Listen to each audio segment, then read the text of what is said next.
오늘의 가장 하이라이트. 정말 중요한 건 경찰 감찰 규칙입니다. 자, 자, 기지개. 이제 딱 우리 지금 아까 노가리 풀고 1시간 정도 한 것 같은데. 자, 요것도 간단하게 끝납니다. 자, 기지개 한번 쫙 펴시고. 자. 네. 오케이. 앞에는 다 편집해야 됩니다, 그거. 아까 수업 전에 했던 거. 아, 또 이렇게 말해놓으면 또 학생들, 아, 저렇게 수업 전에 무슨 이야기 했지? 예. 사실은 거기가 되게 재밌고, 완전히, 예. 나중에 정말 공부를 라이브로 보세요. 라이브 녹화된 거 있으니까. 자, 어쨌든, 정말 중요한 건 지금, 이제 경찰 감찰 규칙입니다. 이거는 아예 싹 다 전부 다 개정됐습니다. 물론, 기존에 있던 조항이 좀 남아있는 것도 있어요. 있는데, 그거 말고 이제 웬만한 것들이 다 이제 개정이 돼서 이제 싹 나왔는데, 물론, 특 A급 규정이기도 하고, 중요합니다. 자, 그러면 이제 가봅시다, 이제. 근데 하지만 어려운 거 없어요. 제가 표시해드린 거 위주로 해가지고, 몇 번 봐주시면 돼요. 자, 여기, 총칙. 자, 여기 1조 목적 해가지고 쭉 나와 있는데, 이 규칙은 경찰청. 자, 경찰청 동그라미. 그리고 그 소속기관. 이걸 우리가 그냥 다 합해서 뭐라고 부르겠다? 경찰기관이라고 합니다. 이제 앞으로. 됐나요? 오케이. 그래서 여기에 소속하는 경찰 공무원. 경찰 공무원만 해당되는 게 아니라, 자, 여러분 줘보시고. 경찰청에서 근무하는, 어때요? 일반직 공무원도 있을 수가 있어, 없어요? 있어요. 우리 경찰에서 일하는데, 경찰 시험 봐서 뽑는 게 아니라, 일반직 시험에서 경찰 공무원으로 채용하는 경우도 있어요. 뭔 말인지 아시겠습니까, 여러분? 왜냐? 이 사람은 무슨 경찰 하는 게 아니라, 그냥 거기서 사무직만 보는 거야. 하는 일이. 물론 많이 뽑진 않습니다. 아주 극히 일부. 정말 예를 들어서 뭐 경찰에서 회계를 해야 된다. 회계. 그럼 어때요? 회계사를 따로 뽑는 게 맞겠죠? 경찰을 뽑는 게 아니라. 이해하시겠습니까, 여러분? 그러니까 제발 항상 열린 생각으로. 예, 여러분들 그게 중요해요. 사회생활을 안 해보시다 보니까 이제 여러분들이 열린 생각이 좀 잘 안 되는 거예요. 꼭 이 조직이면 이것만 있어야 된다. 뭔가 자꾸 그렇게 생각하는데 그게 아닌 거예요. 항상 다양한 사람들이 필요합니다. 어쨌든. 자, 됐고. 그래서 별정직 공무원이나 일반직 공무원들, 뭐, 거기 가로 안에 보면 무기계약 및 기간제 근로자 및 모두 다 어떻다? 포함이다. 제외다? 포함. 어쨌든 우리 경찰기관에서 일하는 사람들은 어때요? 결론은 감찰 규칙에 해당이 된다, 안 된다? 된다. 그만큼 어때요? 똑바로 생활해야 돼, 안 해야 돼요? 해야 된다. 이 소리예요. 잘못하면 감찰의 대상이 될 수가 있다, 이겁니다. 그럼 감찰이라는 뜻이 뭡니까? 감시하고 찰이 뭐냐면 살핀다. 살필 찰자입니다. 우리 경찰할 때 찰자가 살펴본다 찰자예요. 아시겠습니까? 오케이. 경찰 한자로 쓸 수 있어요? 폴리스만 알고 있지. 네, 알겠습니다.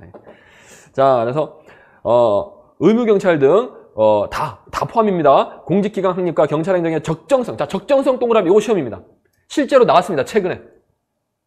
효율성이라고 나오면 OX, X. 오답으로 나왔어요. 효율성, 오답.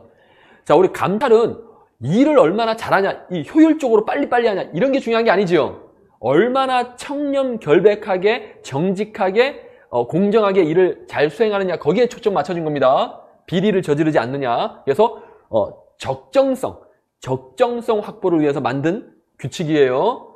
효율성 확보를 위한 게 아니다. 오케이. 자, 됐고요. 거기 되시면 2조 내려오시면 의무 위반 행위, 뭐 감찰, 거기 또 감찰에 빨간 색깔로 적정성이라고 해놨죠, 제가?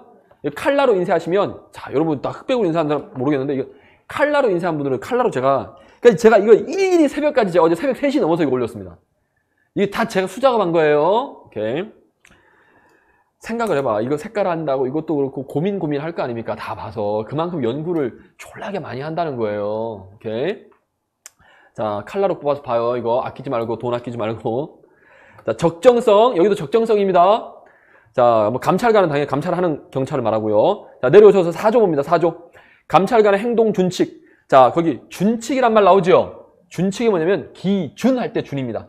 기준이 되는 규칙을 준칙이라고 합니다. 됐죠? 야, 별건 아니고 그냥. 자, 그래서 거기 1, 2, 3, 4, 5, 6, 7, 8 그냥 이건 여러분들 읽어보시면 됩니다. 아, 감찰관이 되면 쉽게 여기 다 그냥 바르게 행동해야 된다라는 이야기들만 나와요. 그냥 아주 상식적인 이야기들 나오잖아요. 당연히 적법 절차 준수해야 되겠고, 감찰 대상 소속 기관장이나 관계인의 의견을 충분히 수렴한다.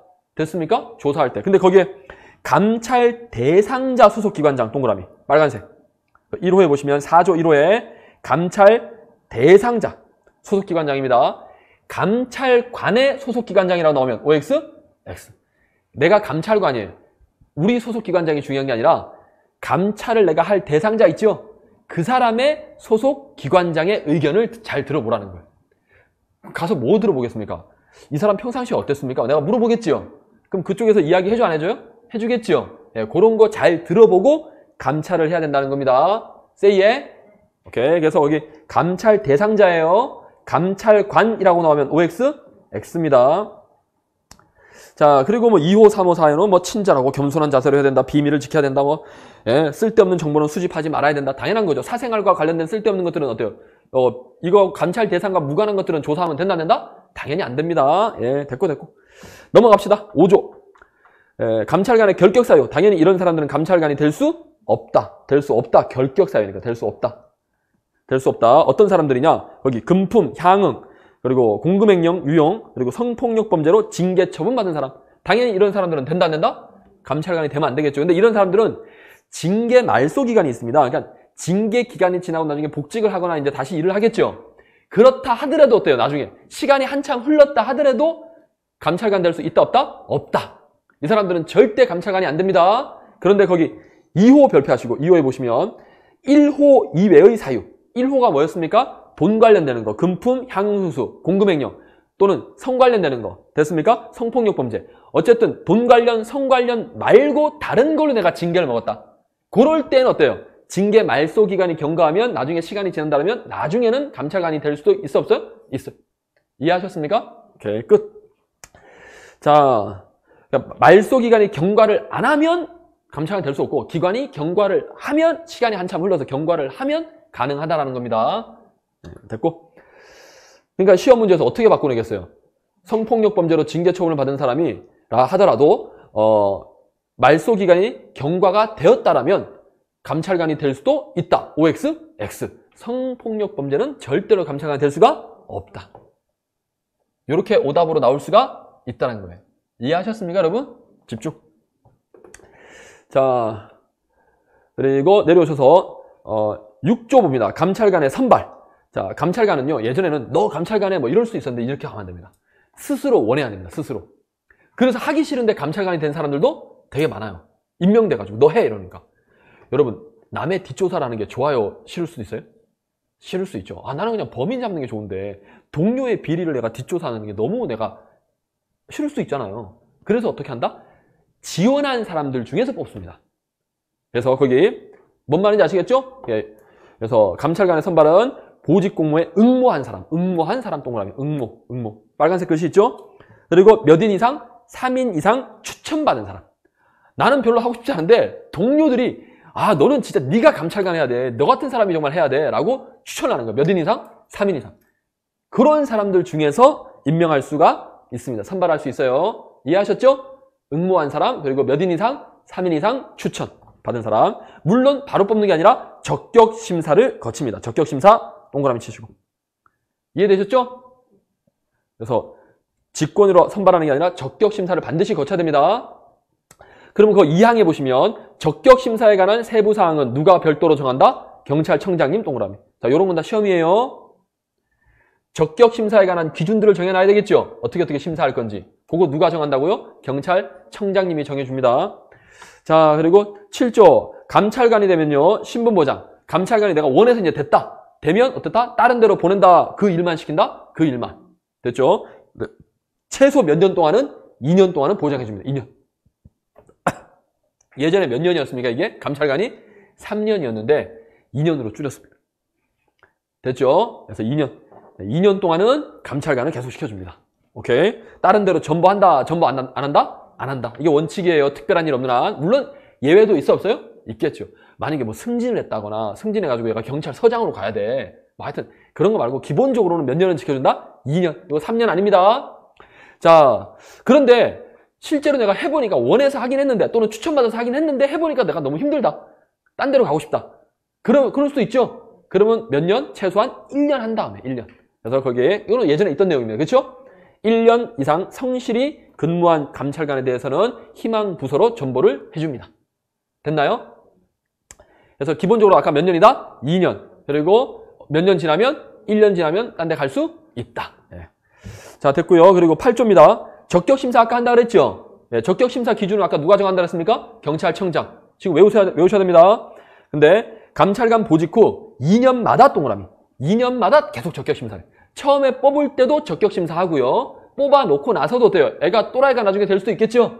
그래서 몇 년마다 한 번씩 꼭 해봅니까? 2년마다. 됐나요? 아까 몇 년 이내에 전부 안 시킨다? 2년. 그러니까 2년이 딱 되면 어때요? 전보시킬 수도 있겠죠? 그러니까 2년 됐을 때 적격심사를 다시 한번 해봅니다. 이렇게. 자, 그리고 구조. 요런 애들은 뭐다? 제척이 된다. 제척은 뭐예요?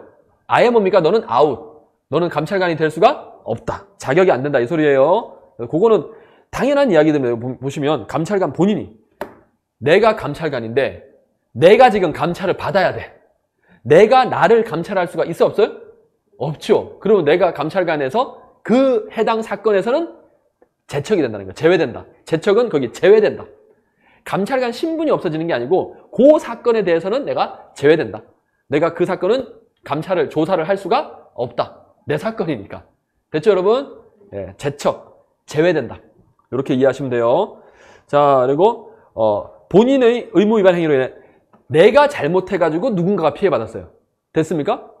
그래서 그 피해 그런 사람을 내가 조사를 해야 돼. 어때요? 내가 피해를 준 거니까 어때요? 이것도 내 사건이지요. 똑같은 이야기예요, 사실은. 자, 그리고 3호에 그 조사 대상자, 조사 받을 사람하고 관계가 뭡니까? 내가 친척이에요. 그럼 내가 조사하면 안 되겠죠? 오케이. 자, 그리고 4호에 보시면 그 조사 대상자하고 법정 대리인, 내가 그 사람의 조사 대상자의 법정 대리인이라거나 또는 뭐다 내가 후견입니다. 어쨌든 가까운 사이입니다. 이거 당연히 제척. 됐죠? 자, 그리고 10조 깊이. 깊이는 뭡니까? 누가 누구를 싫다는 거예요? 조사 받을 사람이 저 사람 감찰관으로 안 했으면 좋겠다. 다른 사람으로 해달라. 저 새끼는 내 사건에서 빼달라라고 신청하는 게 뭡니까? 기피 신청입니다. 됐죠, 여러분? 오케이. 이것도 읽어보시면 끝이에요. 누구한테 기피 신청할 수 있다? 감찰 업무 담당 부서장. 소속 기관장 아닙니다. 부서장입니다. 감사 업무 부서장. 앞으로 감찰 부서장이라고 합니다. 그냥 줄여서 감찰 부서장. 소속 기관장 아니에요, 여러분. 감찰 부서장한테 저 사람 감찰관에서 빼주세요. 저는 쟤랑 좀 악감정이 있어가지고 안 들어왔으면 좋겠습니다. 이렇게 신청할 수 있다. 됐죠? 자, 근데 아무 때나 신청하면 안 되겠고 거기 1호에 보시면 방금 위에서 봤던 구조에 관련된 사항이거나 됐습니까? 또는 뭡니까? 2호에 객관적 구체적 사정이 있어야 됩니다. 그냥 괜히 그냥 심증적으로 저 사람 싫다 이렇게는 하면 된다 안 된다? 그건 안 돼요. 아까 봤듯이 제척될 만한 사유가 있거나 뭐 친척이라든지 아까 뭐 후견인 관계라든지 또는 뭐 사건 관계자라든지 또는 뭡니까? 그거 아니라면 객관적이고 구체적인 사정이 있어야 됩니다. 오케이? 주관적인 사정만으로는 된다 안 된다? 안 된다. 자, 나머지 뭐 이양 사망은 뭐 중요한 거 아니고 넘어가시고요. 11조. 자, 11조 보시면 감찰관은 회피. 감찰관이 스스로 피하는 겁니다. 아, 나 안 할래. 됐습니까? 어떤 사유일 때? 아까 제척 사유 있죠? 구조가 무슨 사유라고요? 제척 사유. 예. 제척은 우리 소속 조직에서 너 하지 마 이런 거죠. 하지 마 하기 전에 내 스스로 안 할게. 됐나요? 회피.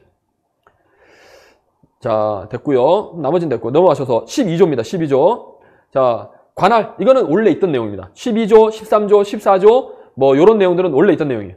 그래서 관할구역 안에서 활동하는 게 원칙이다. 하지만 밖에 나갈 수도 있다 없다? 있다. 그런데 거기 두 번째 줄에 다만 상급기관장의 지시가 있는 경우 거기 상급기관장 이거 빨간 글씨 됐어야 되는데 상급기관장의 지시가 있는 경우 소속기관장 아닙니다. 이거 소속기관장 아니에요. 상급기관장의 지시가 있는 경우 됐나요?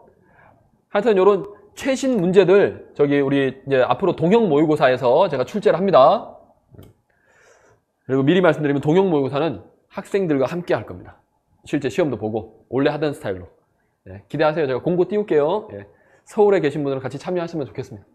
자, 다시 한 번 더. 관할구역 안에서 활동하는 게 원칙인데 누구의 지시가 있으면 상급기관장의 지시가 있으면 관할구역 밖에 나갈 수도 있다. 그리고 이제 13조하고 14조 구별하셔야 됩니다. 특별감찰, 교류감찰. 특별감찰은 거기 자주 발생하거나 가능성이 높다고 인정되는 시기에 집 집중적으로 점검하는 게 뭐라고요? 특별감찰이고요. 교류감찰은 이런 거예요, 여러분. 여기가 A경찰서예요. A경찰서. 여기가 B경찰서입니다. 그럼 A경찰서에 감찰관이 있겠죠? 얘는 A 소속의 이 직원들, 여기 직원들 감찰합니다. 그리고 B경찰서에 감찰관이 있겠죠? 그러면 B경찰서 직원들을 감찰을 해요. 근데 이렇게 하다 보면 서로 잘 아니까 어때요? 좀 냉정한 감찰이 된다 안 된다? 안 되겠죠. 그래서 어떻게 한다고요? A서 감찰관이 B서 직원들, B서 감찰관이 A서 직원들, 이렇게 서로 다른 기관 소속의 직원들을 감찰하는 게 뭐라고요? 교류 감찰. 근데 이거는 아무 때나 한다, 지시가 있어야 된다? 지시가 있어야 돼. 그래서 보시면 상급 기관장의 지시, 여기도 상급 기관장, 동그라미. 상급 기관장의 지시에 따라서 교류 감찰 크로스 할 수 있습니다. 그래서 특별 감찰하고 교류 감찰은 다른 거예요. 자주 발생하거나 가능성이 높다고 인정되는 시기에 집중적으로 점검하는 게 특별 감찰이고요. 다른 기관 직원들 하는 게 뭐라고요? 교류 감찰입니다. 근데 교류 감찰은 상급 기관장의 지시가 있어야 돼요. 자, 그리고 15조 감찰 활동의 착수, 단서를 포착했다. 그러면 감찰 부서장한테 보고를 먼저 하고 이제 부서장의 지시에 따라서 이제 감찰이 시작됩니다. 됐나요? 그래서 그 2항에 보시면 됐고, 하여튼 부서장에게 보고한다. 그리고 16조 무조건 막 하는 게 아니고 예전에는요 주먹구구식으로 감찰을 막 했었어요. 네가 알아서 해라. 근데 이제는 계획을 꼭 세워야 됩니다. 그만큼 어때요? 막 한다, 제대로 한다? 제대로. 그런 기틀을 지금 마련한 거예요. 이해하셨습니까, 여러분? 오케이. 그래서 16조 보시면요, 감찰관은 감찰 활동에 착수할 때 기간, 감찰을 얼마나 기간 동안 할 건지, 대상, 그리고 중점 감찰 사항 등을 포함한 감찰 계획을, 감찰 계획 이거 파란색 들어갔어요. 자, 감찰 계획을 소속 기관의 감찰 부서장, 감찰 부서장 동그라미시고에게 보고하여 승인을 받아서 그런 다음에 감찰에 들어가는 거예요. 그러니까 감찰관 마음대로 감찰 들어가면 된다, 안 된다? 안 되는 거예요. 단서가 포착됐다. 됐습니까? 혐의가 포착되면 감찰 부서장한테, 소속 기관장 아닙니다. 감찰 부서장한테 보고하고, 그리고 계획 세워가지고 보고하고 승인받고, 그러고 이제 감찰 시작되는 거예요. 오케이? 소속 기관장 아닙니다. 여기는 감찰 부서장이에요. 그리고 2항 감찰관은 사전에 계획하고 보고한 범위에 한하여, 사전에 계획하고 보고를 한 그 범위에 한하여, 그 범위에서만 감찰 활동을 할 수 있어요. 그러니까 어때요? 하다가 보면 막 이것도 하고 저것도 하면 된다 안 된다? 그러다 보면 어때요? 상대방에게 어떤 인권 침해 가능성이 있어 없어요? 있죠. 그러니까 그런 거 방지하려고 굉장히 규정을 좀 엄격하게 해놨습니다. 됐죠, 여러분? 오케이. 자, 그리고 감찰 기간은요, 사망에 6개월 동그라미, 6개월 범위 내에서 감찰 부서장이 정해줍니다. 6개월을 안 넘기도록. 야, 이번에는 한 달 만에 아니면 2개월 만에 이런 식으로 감찰 부서장이 정해줍니다. 몇 개월 범위 안에서? 6개월 범위 안에서. 1년 아닙니다. 오케이. 자, 그리고 물론 어쩔 수 없이 기간을 연장이 필요하다면 부서장의 승인 받아가지고 6개월 범위 내에서 다시 연장을 할 수가 있어요. 이해하셨죠? 어려운 내용은 아니고 단순 암기 6개월. 자, 그리고 내려오십니다. 자, 기지개 한번 펴고 갈게요, 여러분. 기지개. 자, 이제 한 10분에서 15분만 더 하면 됩니다.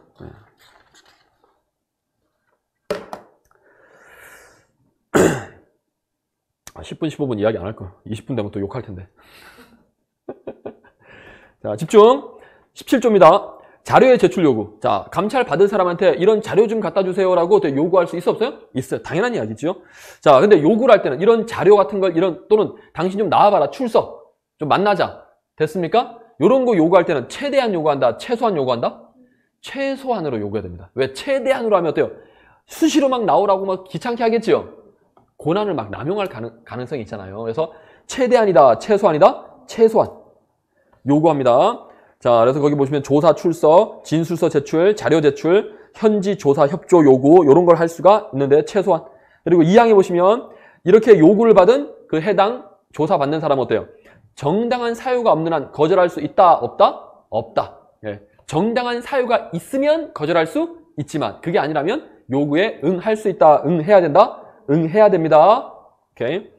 자, 당연히 감찰 목적 외의 용도로 이런 자료들을 사용하면 된다, 안 된다? 당연히 안 되죠. 항상 경찰학에서는 목적 외로 하면 된다, 안 된다? 안 됩니다.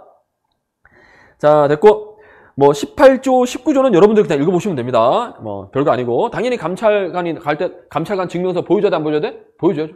소속, 성명 이런 거 다 밝혀야 되겠죠? 예, 당연한 이야기입니다. 그리고 목적도 설명해야 되겠죠? 나는 이런 목적 때문에 당신을 감찰한다. 이런 거.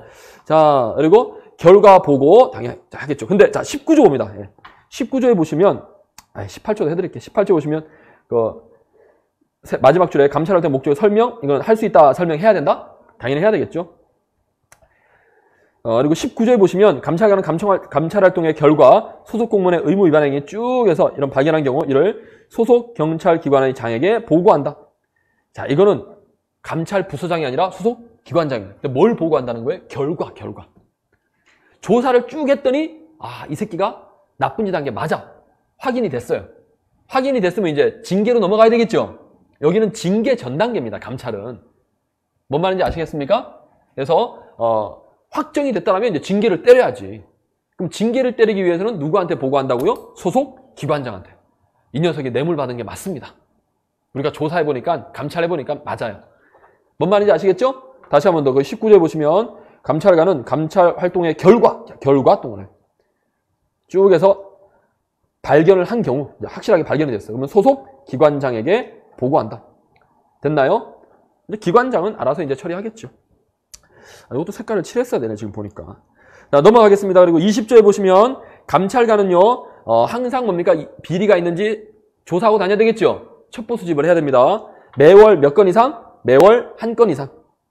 감찰 정보를 수집, 제출해야 됩니다. 매월 몇 건 이상? 한 건 이상. 감찰관이 아닌 경찰 공무원도 어떻습니까? 이런 거 제출할 수 있어요. 이런 거 제출은 누구한테 한다고요? 감찰 부서에다가 하면 됩니다. 뭐 됐고, 나머지는 자, 뭐 비위 정보, 제도 개선 자료, 기타 자료 이런 거 됐고요. 그리고 21조 봅니다. 감찰 부서장은 감찰 정보를 구분한다. 이게 첩보가 들어오죠. 그럼 부서장이 첩보를 다 받았겠죠. 그럼 부서장이 뭡니까? 이거는 무슨 즉시를 조사해야 될 대상이네. 이거는 뭐다? 감찰을 해야 될 대상이네. 이거는 다른 기관으로 보낼 대상이네. 이첩 보낸다. 하여튼 그런 식으로 감찰 부서장이 구별을 합니다. 됐습니까? 이거는 참고만 하면 되겠네. 이거는 없애도 되는 정보네. 됐나요? 별거 아닙니다. 그리고 22조 감찰 정보 심의회. 감찰 부서장은 다음 각호의 사항을 결정하여 위하여 감찰 정보 심의회를 설치 운영할 수 있다. 자, 소속 기관장 아닙니다.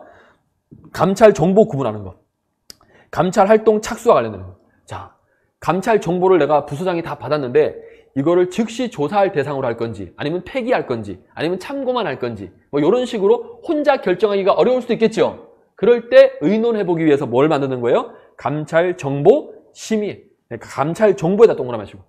감찰 정보를 직원들이 매월 몇 건 이상? 한 건 이상 보고한다 그랬죠? 그러면 그거를 내가 수집해가지고 어떻게 분류할 건지 해보겠다는 겁니다. 됐죠? 자, 그런 거 하는 위원회가 감찰 정보 심의회. 별거 아닙니다. 제목 그대로만 가시면 돼요.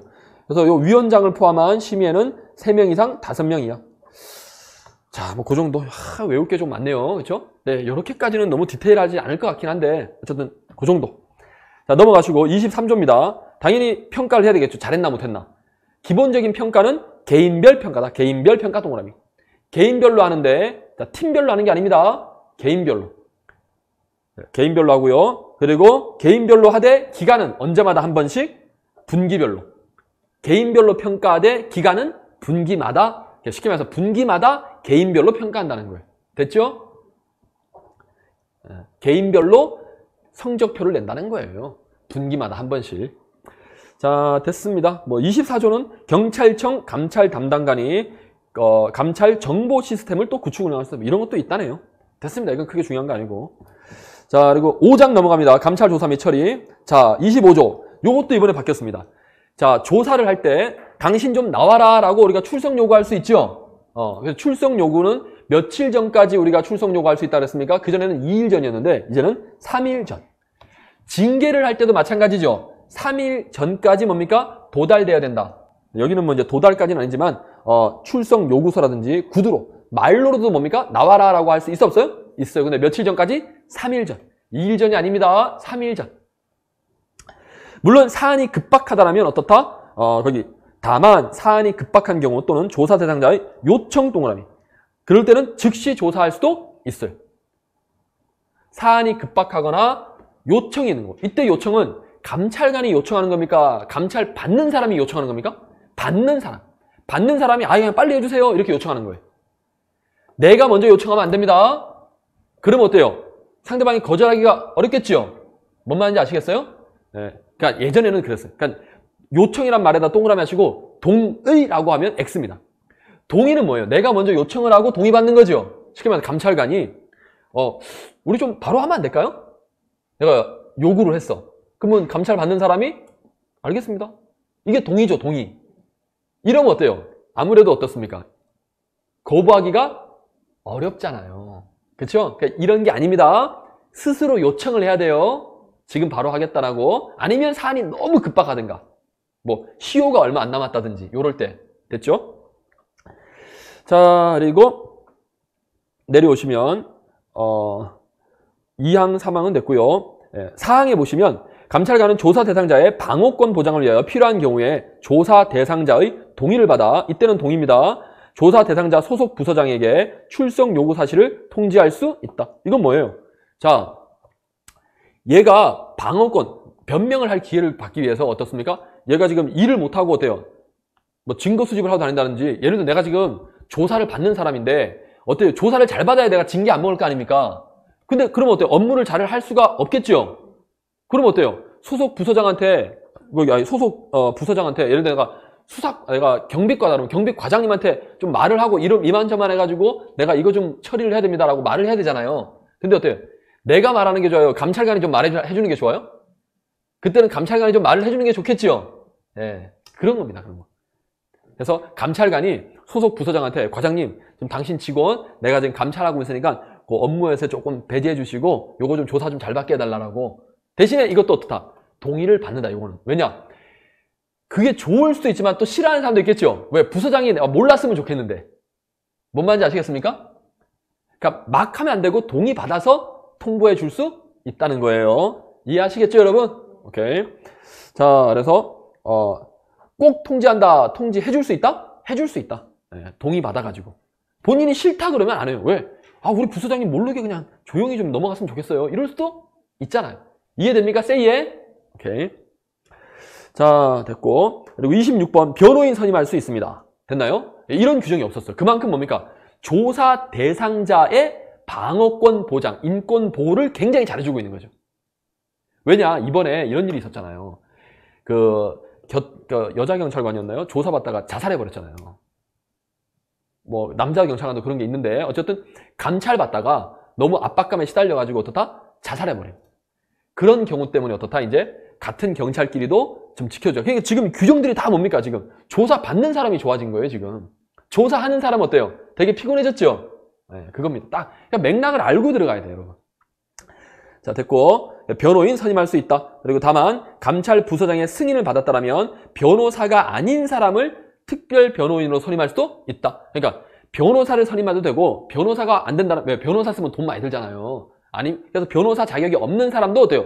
변호인이 될 수도 있어, 없어요? 있다고요. 대신에 누구의 승인받아라? 감찰 부서장 승인. 됐나요? 아까 결과 보고하는 것만 누구였다? 소속 기관장이었고 대부분은 다 지금 다 뭡니까? 감찰 부서장입니다, 여러분. 오케이. 자, 그리고 내려오셔가지고 27조 조사 대상자에게는 진술하지 아니하거나 개개의 질문에 진술을 거부할 수 있다. 그리고 2항에 감찰관은 조사 대상자에게 1항과 같이 진술을 거부할 수 있음을 사전에 고지해야 된다. 그래서 진술 거부권 고지해야 돼, 안 해야 돼요? 해야 돼. 할 수 있다 아닙니다. 그래서 감찰관은 꼭 고지를 해줘야 됩니다. 됐죠? 자, 그리고 28조 조사 참여. 감찰관은 조사 대상자가 신청할 경우 이런 사람들을 참여하게 하거나 참여 동그라미 또는 동석 동그라미. 그러니까 조사 받는 사람 혼자 위축될 수 있으니까 이런 사람 좀 같이 하게 해줘요 라고 어때요? 요청할 수 있다 없다? 있다. 이런 권리가 있음을 반드시 알려줘야 돼, 안 알려줘야 돼요? 알려줘야 됩니다. 됐습니까? 그것도 다음 규정이 나옵니다. 근데 어떤 사람들이 동석할 수 있느냐? 저기 다른 감찰관, 그리고 변호인, 그리고 동료 공무원 또는 직계 친족, 배우자, 가족, 하여튼 심리적 안정을 줄 수 있는 사람을 어떻습니까? 옆에 앉혀놓을 수 있어, 없어요? 있어요. 이런 권리가 있다. 이런 권리가 있다라는 걸 알려줘야 됩니다. 됐죠, 여러분? 오케이. 자, 그래서 근데 만약에 이런 사람들이 옆에 참여했는데 너무 조사를 방해하면 어때요? 나가라 할 수도 있어 없어요? 그런 권리는 있습니다. 감찰관한테. 그게 2항 3항이에요. 뭔 말인지 아시겠죠? 오케이. 됐고 29조로 넘어갑니다. 29조 보시면 감찰관은 감찰 조사를 실시하기 전에 동그라미. 조사 대상자에게 의무 위반 사실의 요지를 알려야 합니다. 당신은 이런 걸로 지금 잘못돼가지고 나한테 조사를 받는다라고 어때요? 알려줘야 되겠죠? 알려줄 수 있다. 줘야 된다? 줘야 된다. 언제? 조사하기 전에. 이거는 우리 시험에 나왔었습니다. 예전에. 최근에 나왔었고. 그리고 2항에 보시면 1항의 경우 감찰관의 조사 대상자에게 28조 1항 각호의 사항을 28조 1항의 각호 사항이 뭐였습니까? 아까 참여하거나 동석하게 하는 사람들 있죠? 이런 거 반드시 신청할 수 있다라고 알려줘야 됩니다. 고지하여야 한다. 뭔 말인지 아시겠죠? 오케이. 자, 그리고 30조 영상 녹화. 감찰관이 나한테 고문을 할 수도 있고 나한테 되게 심한 말을 할 수도 있고 심리적으로 압박도 줄 수 있으니까 혹시나 만일의 사를 대비해서 어떻습니까? 촬영을 요구할 수 있어 없어요? 있어요. 그래서 감찰관님 촬영 좀 해주세요. 감찰관님이 이상한 짓 할지 모르니까. 오케이. 그래서 감찰관은 조사 대상자가 영상 녹화를 요청하는 경우 요청. 그러니까 여기 다 동의가 아니에요. 요청이에요. 요청. 됐죠? 아까 그 부서장한테 알려주는 것만 뭡니까? 동의받아가지고 알려줄 수 있다는 거예요. 오케이. 요청. 그래서 영상 녹화를 그럼 요청을 하면 어때요? 영상 녹화를 할 수 있다. 꼭 해줘야 된다? 해줘야 돼요. 녹화하여야 한다. 됐죠, 여러분? 자, 그리고 31조로 넘어갑시다. 조사 시 유의사항. 예, 조사할 때 조심해라. 반말 막 하지 마라. 뭐 인권을 보여주라. 이런 이야기 나옵니다. 읽어보시면 되겠고. 그 중에 5항. 31조의 5항입니다. 이거 아까 설명드렸잖아요. 감찰 부서장은 성폭력, 성희롱 피해 여성에 대해서는 됐습니까? 피해자의 의사에 반하지 않는 한 여성 경찰 공무원이 조사하도록 하여야 하고. 됐죠? 그러니까 성폭력, 성 관련 피해를 입은 여성 경찰 공무원이라면 조사관이 누가 들어간다? 무조건 여자가 들어가는 거예요. 물론 또 이럴 수 있지. 본인이 싫다 그럴 수도 있죠. 그럴 때는 그럴 필요가 없지만, 그렇죠? 여기 있잖아. 의사에 반하지 않는 한 여성 경찰 공무원. 근데 이번에 대법원, 저기 판결도 또 있는데, 뭐 경찰 아니고 다른 일반 회사긴 한데, 남자 경찰관도 어때요? 여자 상관이나 여자 경찰관한테 성희롱 당할 수 있어 없어요? 분명히 있잖아요. 물론 여자에 비해서 그게 좀 범위가 좁을 수도 있겠지만 어쨌든 있을 수 있잖아요. 그렇죠? 이번에 뉴스에 나왔네. 그 경찰관은 퇴직을 했지만 그만뒀지만 여자 경찰관 상급자였는데 부하 남자 경찰 공무원을 계속 성희롱하고 해가지고 뉴스에 났어요, 여러분. 최근에 조사해봐요. 이거 검색해봐요. 나와. 근데 결국에 그 이제 여자 경찰관 재판하고 막 그랬거든요. 어쨌든 유죄 판결 받아가지고 어쨌든 지금은 이제 경찰이 아니야. 이제 퇴직해버렸어. 자기가 사직서 내버리고. 뭐 어쨌든 그런데 그럴 수 있잖아요. 그럴 때는 그러면 남자 경찰관이 피해자야. 성폭력, 성희롱으로 피해를 받은 남자 경찰관이. 그러면 어때요? 나는 여자들이 싫을 수도 있잖아요. 남자한테 조사를 받고 싶잖아요. 그런 규정은 있다 없다? 이게 잘못된 거잖아요. 만약에 여자 감찰관이 들어왔어. 그럼 어때요? 나를 굉장히 안 좋게 보면서 어때요? 조사를 무조건 여자 유리한 쪽으로 할 수도 있어 없어요? 이거 어떻게 할 거야? 이거는요, 시대에 뒤떨어지는 규정들입니다. 이거는 사실은.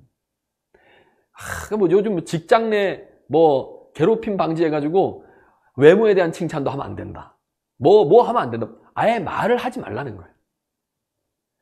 심지어 이번에 회식 안 나오면 알지? 이 말도 하면 안 돼. 근데 안 나왔어. 그럼 다음날 죽습니까? 사실 그냥 지나가는 말로 우리 하기도 하잖아요. 그러니까 업무 외에 사적인 이야기를 하면 안 돼. 그럼 내가 하나 물어봅시다. 그러면 사람이 어떻게 친해집니까? 우리가 친해지는 건 사적으로 친해지는 거죠, 여러분. 같은 직장 동료인데 진짜 일만 하면 로봇만 하지. 맞잖아요. 사적인 이야기를 안 하면 친해질 수가 없어요. 그러면 사람이 아니죠. 이게 쉽게 말하면 굉장히 삭막한 사회가 되는 거예요. 굉장히 그거는 또 판단이 또 주관적이잖아. 외모 칭찬을 했는데 기분이 좋아하는 사람도 있고 싫어하는 사람도 있겠지. 근데 그게 아예 그냥 서로 기분 좋으라고 한 말인데 아무 생각 없이 오늘 의상 멋있습니다. 뭐 이럴 수 있는데 그러면 하면 안 된대. 하지 마요, 여러분. 저한테 잘생겼다고. 이게 그래서 요즘 너무 분위기가 삭막한 분위기 아닌가. 그렇다는 거예요. 자, 됐고요. 나머지는 뭐 중요한 건 아니고 내려오셔서 32조 심야 조사 금지. 요거는 우리 규정이 있었죠 예전에. 심야라고 하면 몇 시부터 몇 시까지? 자정부터 그렇죠? 오전 6시까지입니다. 밤 10시부터가 아니에요. 자정 12시부터입니다. 오전 6시까지를 심야라고 하고 심야에는 조사하면 된다 안 된다? 원칙은 안 됩니다. 근데 예외가 항상 있죠. 어떤 경우일 때 거기 보시면 2항에 보시면 조사 대상자 동그라미 또는 그 변호인이 뭡니까? 요청이 있는 게 요청 동그라미. 동의 아닙니다. 야 그냥 빨리 하자 이렇게 요청하는 경우. 그러면 예외적으로 할 수 있습니다. 됐죠? 오케이. 여기 급박한 경우라고는 있어 없어요? 없죠. 그만큼 뭡니까? 조사 받는 사람이 굉장히 유리해졌어 규정이. 자 넘어가셔서 33조입니다. 33조 휴식시간도 부여한다. 이것도 새로 생긴 규정이에요. 장시간 조사를 받을 수가 있죠. 그래서 어떻게 한다? 조사 도중에 최소한 몇 시간마다? 2시간마다 몇 분씩? 10분 이상 휴식을 줍니다. 2시간에 한 번 얼마? 10분. 물론 더 줘도 되는데 최소 이 정도는 주라는 거예요. 1시간마다 줘도 돼요. 근데 하다 보면 시간이 훌쩍 지나갈 수가 있죠. 저랑 수업하다 보면 시간이 훌쩍 지나가죠. 예, 저도 최소한 2시간에 한 번. 예, 2시간마다 몇 분 이상? 10분 이상. 휴식시간 꼭 줘야 됩니다. 또는 뭡니까? 요청을 할 수도 있겠죠. 감찰관이 너무 힘듭니다. 그러면 어때요? 당연히 휴식시간 줘야 돼, 안 줘야 돼? 줘야 됩니다. 특별한 사정이 없는 한 줘야 됩니다. 이 녀석이 방해하려고 하는 게 아니라면 어떻다? 줘야 됩니다. 그게 2항, 3항에 있어요. 이거는 가볍게 읽어보시면 되겠고. 자, 넘어가시고요. 자, 그리고 34조입니다. 감찰 조사를 종료했다. 아까 종료해서 결과를 보고하는 건 누구한테 한다 그랬습니까? 기관장한테.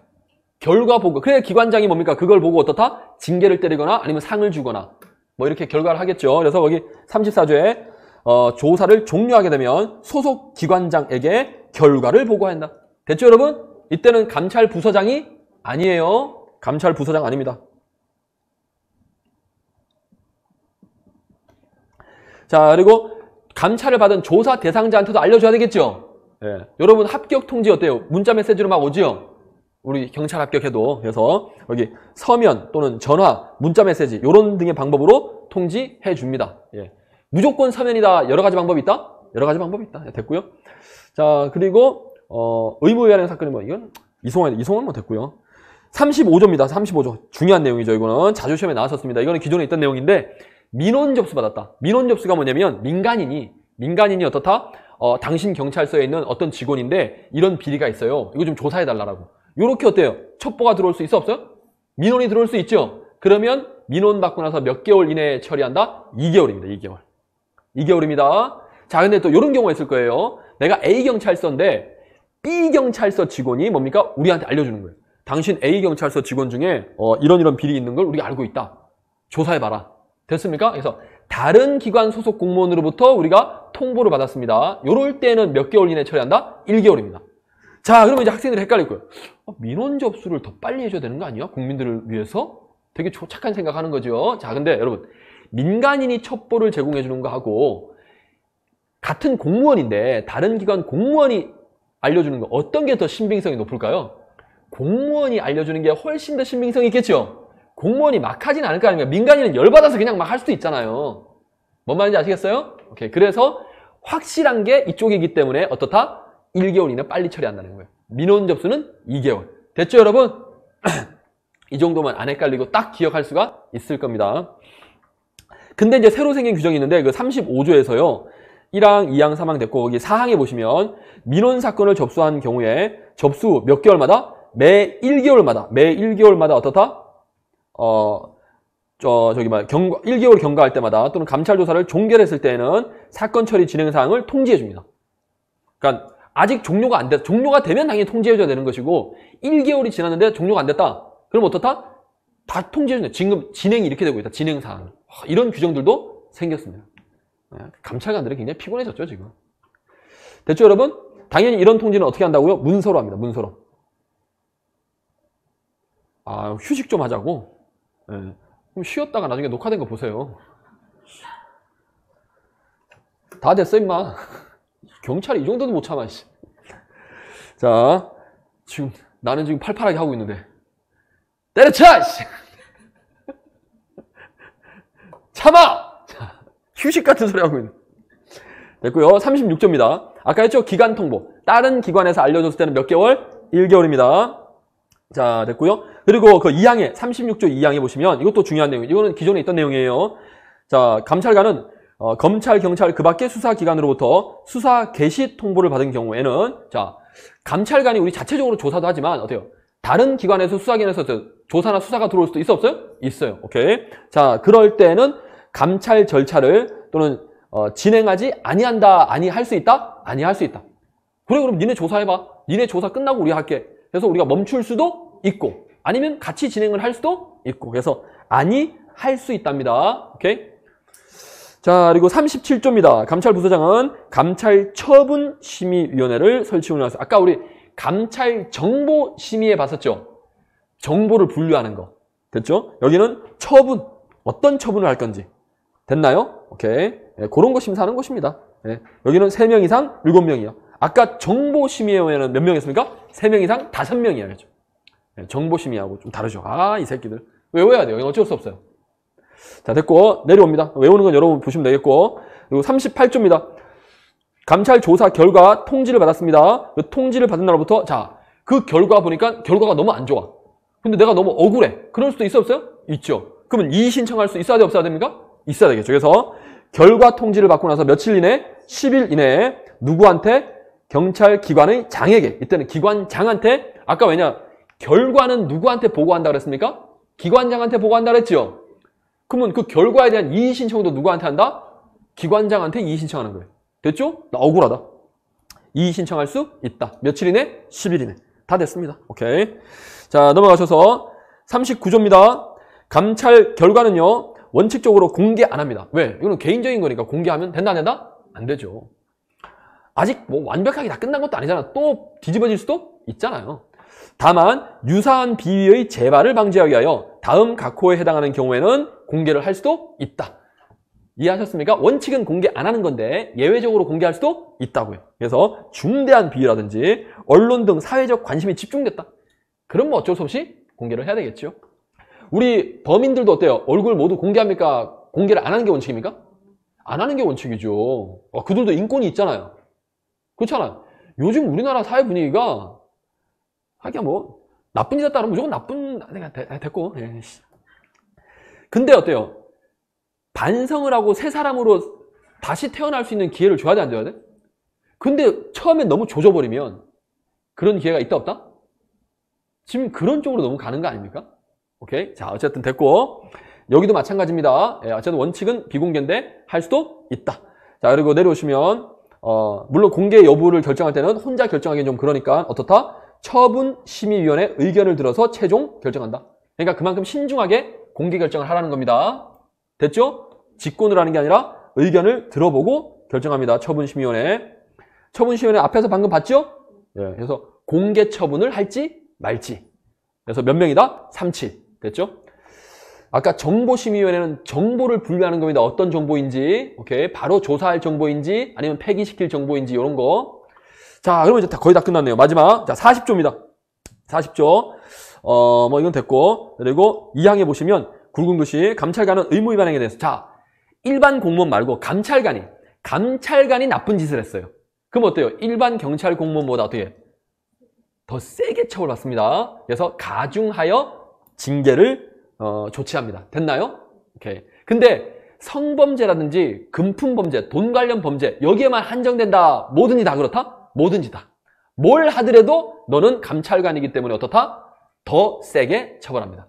그래서 시험 문제에서 성범죄 한하여 여기에 관련해서만 가중처벌 받는다. 이렇게 하면 OX, X.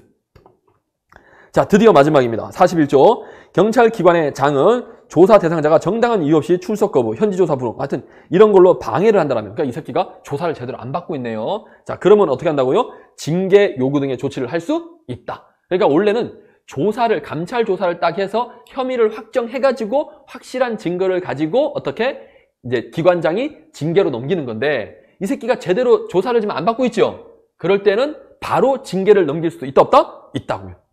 이해하셨습니까? 징계로 넘기는 건 감찰 부서장이다, 기관장이다? 기관장.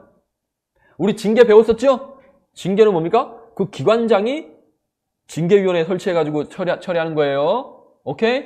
자, 여기까지 하면 오늘 특강이 끝났습니다.